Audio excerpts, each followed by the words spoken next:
네, 안녕하십니까. 박정호입니다. 6월 7일 장 마감 시황을 시작하도록 하겠습니다. 아시아 증시 먼저 보고 넘어가 보도록 하면, 니케이 일본 증시 같은 경우는 상승이 나오긴 했는데, 음봉으로 마무리가 됐다라는 거 체크를 해볼 수가 있겠고, 중국 증시 같은 경우는 보시면, 양봉으로 상승, 흐름이 나오긴 했는데, 중간에 이렇게, 하락이 있었었다. 그리고 또 추가로 오후 막판에 올린 흐름이었다라고 보시면 되겠고, 지금 여기 캔들 꽤 겹쳐있죠. 요 구간에 대한 부분이 매물로 이제는 작용을 하는 부분이고, 어쨌든 그럼에도 불구하고 현재 해당 구간으로 주가가 진입해서 지켜주고 있는 흐름이 연출되고 있다라고 보시면 되겠습니다. 지금 뭐 일본이라든지 뭐 중국 오늘 증시에서 특징적이라고 본다면, 양 증시 모두 소프트웨어 쪽이 움직임이 좀 꽤 강하게 나왔다라고 볼 수 있겠고, 우리나라에서도 이제 소프트웨어 관련해서 이제 한국과 컴퓨터의 주가 흐름이 어느 정도 꽤 나왔는데, 물론 해당 종목이 개별적인 좀 이슈가 발생하면서 주가가 좀 강하게 나왔던 흐름이었다라는 것도 좀 생각을 해볼 수가 있겠습니다. 그리고 뭐 이런 식으로 음봉이 나온 가운데 한 가지 뭐 특징적이라고 한다면, 일본 증시 같은 경우 오늘 고베 제강이라는 종목이 굉장히 좀 하락이 많이 나왔다라고 볼 수 있겠는데, 뭐 히타치에서 이제 영국에 고속철도 납품한 게 있는데, 생산해서 납품한 게 있는데, 거기서 이제 뭐 균열에 대한 뭐 그런 기사가 있더라고. 근데 그걸 이제 고베제강에서 납품했다 뭐 그런 이야기가 확인되진 않았지만, 아직 정확히는 그런 이야기가 나오면서 주가에 하락이 나왔고, 아무래도 그 해당 종목의 주가 하락이 빠짐이 발생하다 보니까 지수에도 좀 영향을 줬던 하루였다라는 것도 체크를 해볼 수 있겠습니다. 그런 가운데 우리 증시 철강주도 좀 살펴보도록 하면, 보시면 철강주 같은 경우는 뭐 최근에 사람들의 관심이 굉장히 많았다가 조금 수그라들 때 약간의 뭐 반등이 조금 찔끔찔끔씩 나왔다가 다시 한번 뭐 너무 관심이 다시 부각이 됐다가 아닌가, 그러면서 개인들의 매수가 많이 들어오는 가운데서 이렇게 하락이 포스코 같은 경우는 오늘 60일 이동평균선을 깨는 흐름이 나왔고, 보시면 매매 동영상으로도 지금 계속적으로 개인의 매수만 들어오고 있다. 외국인 기관 팔아먹는 연기금이 계속적으로 매도를 하고 있다라는 거 체크를 해볼 수가 있겠으며, 현대제철 보겠습니다. 현대제철 같은 경우도 뭐 최근에 이런 식으로 연기금 계속 매도하고 기관 매도 뭐 이렇게 수급이 별로 좋은 상황이 연출되고 있지 않다라는 것을 체크를 해볼 수가 있겠네요. 그래서 현대제철 같은 경우 오늘 같은 경우 오전에 굉장히 뭐 괜찮은 흐름이 나왔는데 다 반납하고 토하고서 이렇게 움직임이 나왔고, 포스코가 62도 평균선을 깬 상황에서 현대제철은 아직 깨지 않았다. 그래서 상대적으로는 현대제철이 포스코보다는 강한 흐름이긴 한데, 그럼에도 불구하고 좀 하방에 대해서 생각을 해봐야 되는 상황 아닌가 싶습니다. 하여튼 지금 이 철소를 운영하는 이 포스코라든지 현대제철 같은 경우 이제 탄소 배출권에 대한 그런 부분을 좀 생각을 해봐야 되고, 그런 충당 부채를 계속적으로 쌓아야 되는 입장이다 보니까 그런 것도 조금은 우리가 생각을 해보자라는 것도 볼 수가 있겠고, 제가 뭐 다른 영상에서 다른 종목 이야기하면서 이야기를 드렸지만, 탄소 배출권의 가격이라든지 그런 부분이 인플레이션에 굉장히 뭐 작용할 수가 있겠다라는 것을 한번 지금 이 영상에서도 이야기를 좀 드릴 수가 있을 것 같고, 추가로 그리고 이제 아무래도 이제 인건비가 계속 한번 뭐 최저임금 같은 경우 우리나라도 그렇고 이제 뭐 미국의 이제 여러 기업들이 임금을 인상했다는 이야기가 나오는데, 한번 올려놓으면 떨어뜨리기는 굉장히 힘들거든요. 거의 뭐 불가능하다라고 볼 수 있는 부분인데, 그런 부분들이 발생하면서 인플레이션에 대한 압력을 작용하고, 결국 그런 부분이 해당 제품들의 가격으로 전이되면서 그런 부분을 좀 생각을 해볼 수가 있는 부분이다. 그래서 어쨌든 실질적으로 이제 뭐 인플레이션이 오내 만에 하긴 하지만, 인플레이션의 가능성이 어쨌든 있는 상황이고, 현재 항상 뭐 전 세계적으로 굉장히 뭐 기술의 발전에 따라 그리고 해외의 그런 생산망을 활용을 통한 인건비의 감소를 통해서 굉장히 뭐 디플레이션 국면에 있었던 부분이지만, 지금은 진짜 뭐 인플레이션에 대해서 곰곰이 생각을 해봐야 되는 부분이고, 그러한 부분에 따라서 계속적으로 그거를 이제 과열을 막기 위해서는 연준이 뭔가 행보를 할 텐데,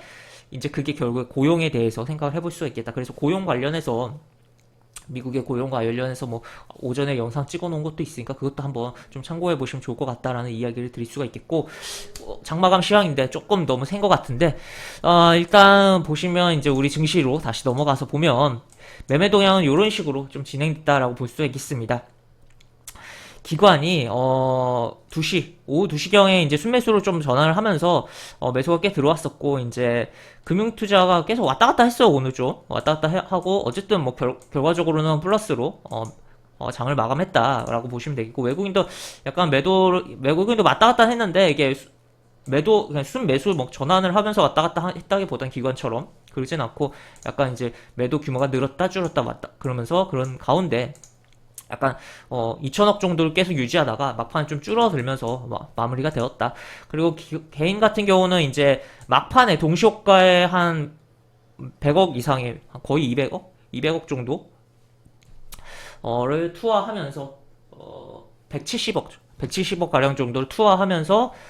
물량 쏟아내면서 이렇게 매수가 줄어들으면서 마감을 했고 그런 물량으로 인해서 어떻게 보면 코스피가 살짝 장 막판에 밀려서 좀 끝난 것도 있었다라고 보시면 되겠습니다. 하여튼 그렇게 보실 수가 있겠고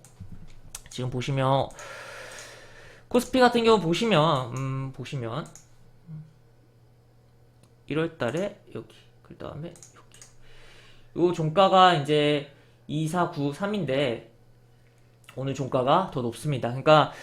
종가 기준으로 했을 때는 이날이 가장 이제 높게 마감을 한 날이었거든요. 고가 기준으로는 1월 11일이지만 근데 오늘 또 한번 종가 기준으로 했을 때 높은 가격으로 마감을 했다라고 체크를 해볼 수가 있겠고 그래서 일단 이번 주 여기를 이제 건들거나 이제 뚫는 거에 대한 기대감은 상당한데 문제는 뚫고서 떨어 빠질 것이냐 아니면은 뚫고서 유지할 것이냐 라는 것에 대해서 굉장히 생각을 해봐야 되는 부분이다 라고 보시면 되겠습니다. 그 다음에 이번 주 선물 옵션 동시만기일이기 때문에 국내 그런 부분도 생각을 해봐야겠고 지금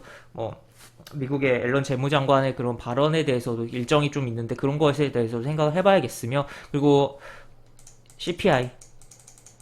미국의 CPI 소비자 물가 지수에 대해서도 좀 생각을 우리가 해봐야 되는 상황이다. 물론 해당 부분 뭐 발표가 이제 거의 뭐 주 마지막 경에 있기 때문에 이번 주 중에 그렇게 뭐 신경을 써야 될 부분이라고 보기엔 좀 애매하긴 하지만 어쨌든 목요일이 우리나라 선물 옵션 만기일이기도 하고 하여튼 그런 부분도 생각을 하면서 봐야 되고 보시면 또 특징적이라고 한다면 결국에 오늘 또 중형주가 굉장히 뭐 강했던 흐름이 연출됐던 하루였다라고 보시면 되겠으며 보시면 굉장히 뭐 상승률이 탄탄한 코스피 중형주의 중형주 차트다라고 보시면 되겠고 소형주 같은 경우는 보시다시피 0.12% 그 다음에 대형주도 보겠습니다. 대형주 보면 대형주가 조금 그러니까 중형주가 가장 좋았고 대형주가 그 다음에 뭐 소형주가 상대적으로 오늘 코스피에서는 힘을 못 썼다라고도 표현을 할 수가 있겠는데 막판에 밀려서 그렇지 장중에는 꽤 강했던 흐름이 있었다라고도 볼 수 있겠으며 어쨌든 뭐 지수야 결국 시가총액 영향이 큰 대형주 위주로에 따라서 대형주의 흐름에 따라서 가는 부분이니까 대형주들이 좀 살아나야 되는 부분이고 하여튼 뭐 오전에 이제 자동차 쪽도 강한 흐름인데 좀 반납을 많이 했죠. 시세에 대한 부분을 하여튼 그런 부분이다라고 보시면 되겠습니다. 어쨌든 계속적으로 제가 지난번에도 여러 번 뭐 강조를 했듯이 중형주에 대해서 굉장히 뭐 흐름들이 괜찮기 때문에 코스피 중형주에 집중하자는 부분인데 지금도 역시나 중형주에 집중할 부분이고 그러나 이제 시장에 대한 부분이 만약에 본인이 이제 확실하게 코스피에 대해서 이제 코스피 지수가 여기를 넘기고 그냥 뚫었다가 빠지는 게 아니라 정말 넘기고 확실하게 지지할 거라고 생각을 한다면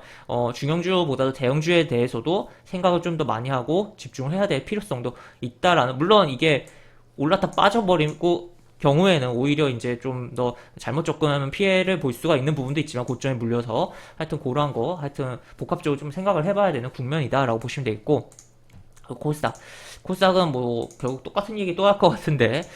지금 뭐 장 마감 영상에서 거의 계속 똑같은 얘기 하죠. 지금 여기 왔다 갔다 하는 상황이고 지금 다만 오늘 캔들이 그렇게 좋은 캔들이 아닙니다. 이게 그냥 깔끔하게 음봉이 떨어진 게 아니라 좀 가다가 밀리고 또 하여튼 굉장히 뭐 음봉으로서 여기 보시면 음봉으로서 약간 그러니까 하방에 대한 힘이 조금 더 강한 상태로서 굉장히 힘겨루게 좀 나온 캔들이 만들어졌다라고 보시면 되겠고 그래서 어쨌든 현재 국면에서 조금 더 조정에 대해서 생각을 해봐야 되지 않을까. 어쨌든 이러한 국면 왔다 갔다의 흐름 속에서 일단은 단기적인 조정 좀 더 생각하되 테마성 종목들이 계속적으로 활개치는 상황을 우리가 생각을 해보자 라고 보시면 되겠습니다. 그리고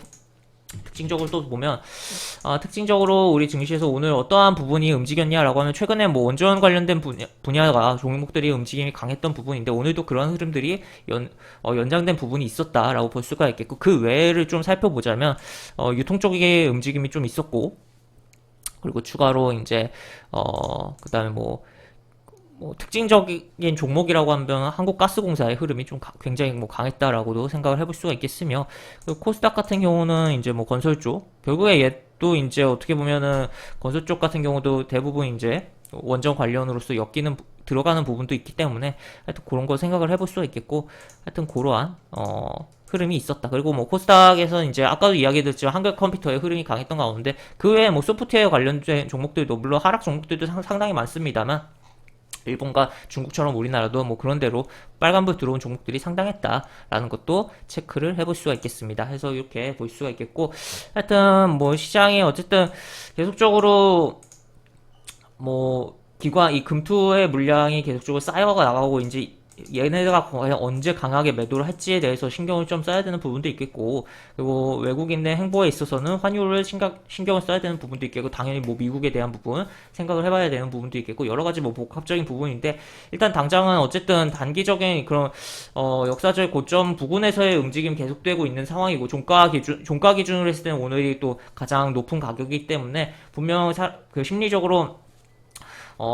부담이 되고 있는 상황이기 때문에 조금은 좀 더 뭐랄까요, 신경을 좀 더 공도 세우고, 리스크 관리에 대해서 신경을 쓰자. 그리고 이제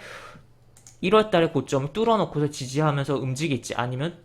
장중 뚫기만 하고 쏟아지면서 계속적으로 안 좋은 흐름이 여름 내내 나올지 그런 거를 확인을 해봐야 되는 6월이 되지 않을까라고 보시면 될 것 같습니다. 그래서 오늘 장 마감 시황은 이것으로 정리를 해보도록 하겠고 영상 하단에 보시면 설명과 댓글 부분에 동일한 링크가 들어갑니다. 이 링크 타고 들어오시면 제가 운영하는 무료 카톡방을 입장하실 수 있고 입장하시면 장중에 여러가지 시황 관련 코멘트 해드리는 부분이 있으니까 이 부분도 참고해보시면 많은 도움이 되지 않을까 싶습니다. 입장하시면 채팅방 상단에 공지글 꼭 읽어주시고 채팅 참여해주시기 바랍니다. 이상 박정호였습니다. 네, 감사합니다.